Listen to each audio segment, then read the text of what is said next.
हाल ही में तमिलनाडु की political party DMK के सांसद ए राजा ने भारत सरकार के सामने एक मांग रखी है, जिसमें उन्होंने ये कहा है कि तमिलनाडु को स्टेट ऑटोनॉमी दी जाए।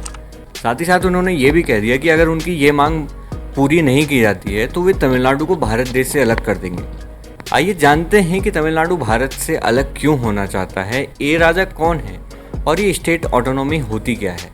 चलिए सबसे पहले बात शुरू करते हैं कि डीएमके की शुरुआत आखिर हुई कहां से। दरअसल 1916 में डॉक्टर नायर और राय बहादुर चेट्टी ने मिलकर एक संगठन की शुरुआत की जिसका नाम था जस्टिस पार्टी। जस्टिस पार्टी का काम था सिविल सेवा में ब्राह्मणों के वर्चस्व को खत्म करना और उसका विरोध करना। 1921 में जस्टिस पार्टी ने विधानसभा चुनाव में जीत हासिल करते हुए सरकारी नौकरी में और एजुकेशन में ब्राह्मणों के अलावा जितने भी गैर ब्राह्मण थे उन सबको रिजर्वेशन दिलवा दिया। इसी दौरान तमिलनाडु में ब्राह्मणों के खिलाफ एक और आंदोलन चल रहा था जिसको कि लीड कर रहे थे ईवी रामास्वामी। दोस्तों, साउथ इंडिया में रामास्वामी को पेरियार के नाम से भी जाना जाता है। 1938 के बाद पेरियार ने जस्टिस पार्टी को अपने कब्जे में ले लिया और उसका नाम बदलकर द्रविड़ कड़कम रख दिया। द्रविड़ कड़कम का मुख्य उद्देश्य था द्रविड़ गणराज्य या द्रविड़ नाडु को आजाद कराना, जिसको कि आज हम तमिलनाडु के नाम से भी जानते हैं। लेकिन द्रविड़ नाडु के अंदर उस समय साउथ इंडिया के लगभग सभी स्टेट आते थे।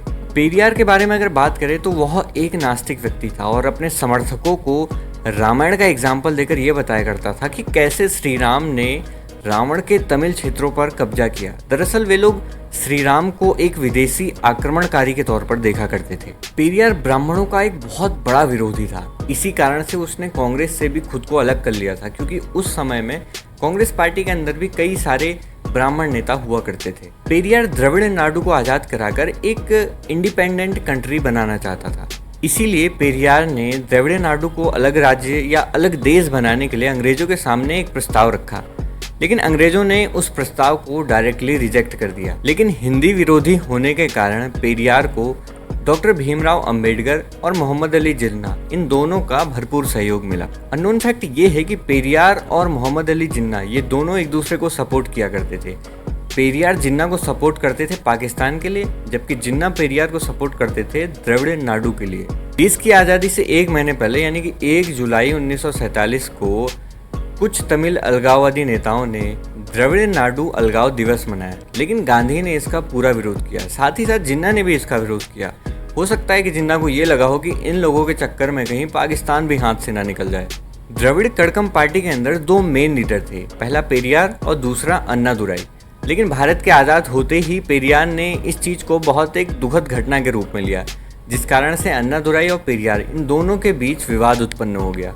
उसके बाद अन्नादुराई ने द्रविड़ कड़कम से अलग होकर अपनी एक पार्टी बनाई, जिसको कि आज हम डीएमके के नाम से जानते हैं। डीएमके का पूरा नाम है द्रविड़ मुनेत्र कड़कम। 1960 की शुरुआत में द्रविड़ नाडु का नाम बदलकर तमिलनाडु कर दिया गया, क्योंकि आसपास के जितने भी स्टेट थे उन्होंने द्रविड़ नाडु के लिए सपोर्ट देना बंद कर दिया था। 1956 में केंद्र सरकार ने राज्य पुनर्गठन अधिनियम पारित कर दिया, जिसके आधार पर राज्यों को भाषा के बेस पर डिवाइड कर दिया गया। ये एक ऐसा कदम था जिससे कि तमिलनाडु को एक अलग देश बनाने की प्रक्रिया और कमजोर होती गई। और इसी के साथ पेरियार ने यह घोषणा भी कर दी कि उन्होंने अब अलग देश बनाने का विचार खत्म कर दिया है। हालांकि नई नवेली डीएमके पार्टी को अभी भी ये लग रहा था कि वो एक नया देश बना सकते हैं, लेकिन अब डीएमके पार्टी के अंदर ही कई ऐसे नेता आ चुके थे जो कि अलग देश बनाने की विचारधारा को बिल्कुल भी सपोर्ट नहीं करते थे। और ये भी कहा जा सकता है कि डीएमके पार्टी को जनता का भी समर्थन नहीं मिल रहा था।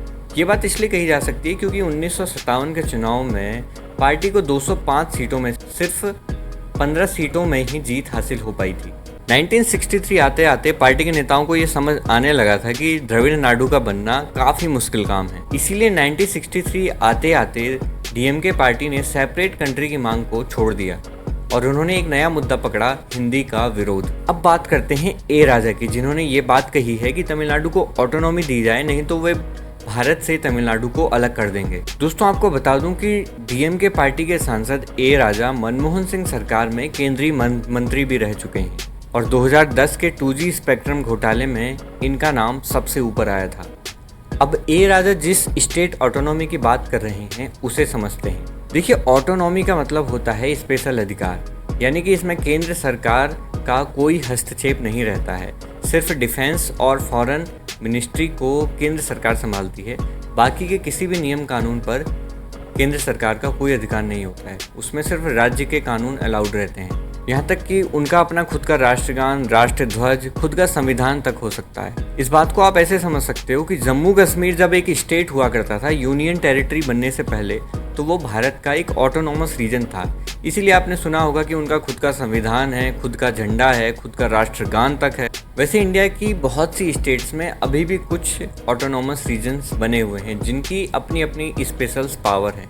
प्रेजेंट टाइम में असम, मेघालय, मिजोरम और त्रिपुरा में 10 ऑटोनॉमस काउंसिल बनी हुई है। लेकिन तमिलनाडु का केस अलग है। तमिलनाडु की मांग ये है कि हमें तो पूरा का पूरा स्टेट ऑटोनॉमी ही चाहिए। देखिए, अब इस बात को समझते हैं कि इस पूरे मामले की असली जड़ क्या है, कि तमिलनाडु ने ये मांग आखिर क्यों रखी। देखिए, पूरे देश का जो टैक्स कलेक्शन होता है उस टैक्स को राज्यों में बांटा जाता है। अब वो किस बेस पर बांटा जाए, इसके लिए 1971 की पॉपुलेशन के आंकड़े लिए जाते हैं। उस समय पे नॉर्थ इंडिया और साउथ इंडिया, इन दोनों की पॉपुलेशन में ज़्यादा डिफरेंस नहीं था, इसलिए राज्यों को बराबर लगभग टैक्स का पैसा मिल जाता था। लेकिन अब सेंट्रल गवर्नमेंट ने ये रूल चेंज कर दिया। उन्होंने 1971 के बजाय 2011 के पॉपुलेशन की जनगणना को कंसीडर किया है, जिसके हिसाब से नॉर्थ इंडिया की पॉपुलेशन तो बहुत ज़्यादा है, लेकिन साउथ इंडिया जैसे तमिलनाडु राज्यों की पॉपुलेशन में काफ़ी कमी हुई है, जिसके चलते तमिलनाडु के वित्त मंत्री ने एक बार ये डेटा दिया था कि 2014 से राज्य को 80,000 करोड़ रुपये कम मिले हैं। लेकिन फिर भी ये सब तो ऐसे मसले हैं जिनका समाधान निकाला जा सकता है। लेकिन इन मुद्दों की आड़ में अगर तमिलनाडु की पॉलिटिकल पार्टीज के नेता देश को तोड़ने की बात करेंगे तो वो देश की एकता और अखंडता के लिए एक खतरा साबित होगा। देखिए, साउथ इंडिया की अदर स्टेट्स की अगर बात की जाए तो तमिलनाडु के अलावा किसी भी स्टेट ने कभी भी भारत को तोड़ने की बात नहीं की है। आपसी राजनीति उन लोगों में चाहे जितनी हो, लेकिन भारत को तोड़ने की बात अदर स्टेट ने आज तक नहीं की। 4 साल पहले तमिलनाडु के मुख्यमंत्री ने एक बार फिर तमिलनाडु को अलग करने की बात कही थी, लेकिन उस समय भी आसपास के राज्यों ने उनका बिल्कुल भी समर्थन नहीं किया था। दोस्तों, अगर आपको लगता है कि इस वीडियो में बताई गई बातें लोगों के साथ शेयर करने के लायक हैं, तो आपको इस वीडियो को जरूर शेयर करना चाहिए। अगर आप किसी और टॉपिक पर वीडियो चाहते हैं तो उसे भी सजेस्ट कर सकते हैं। Thanks for watching. जय हिंद, जय Bharat, God bless you all.